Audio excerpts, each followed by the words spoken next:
रामरती की दो बहुएं थी। बड़ी बहू का नाम रेखा था, जो देखने में काली थी। वह उसके बड़े बेटे मोहन की बीवी थी। उन दोनों की लव मैरिज थी। रामरती अपनी बड़ी बहू को उसके रंग के कारण बिल्कुल भी पसंद नहीं करती थी।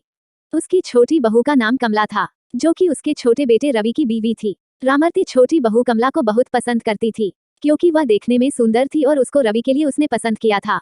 रेखा कुछ दिनों के लिए अपने मायके गई हुई थी। रामरती अपने पति से रेखा की चुगली करती है कि अगर मोहन ने मेरी बात मानी होती तो उसकी भी कमला जैसी सुंदर बहू लेकर आती।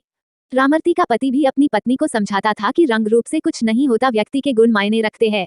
लेकिन रामरती को कोई फर्क नहीं पड़ता था। एक दिन रामरती के छोटे बेटे और बहू ने गोवा जाने का प्लान बनाया।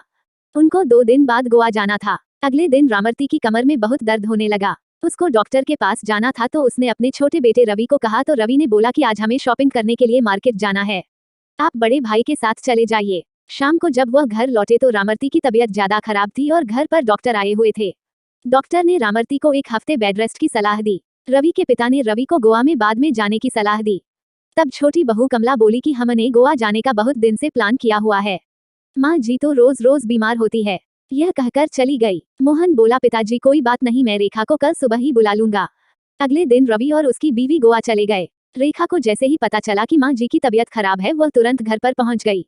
रामरती को इस सब से पता चल चुका था कि रंग रूप से ज्यादा व्यक्ति के गुण महत्व रखते हैं।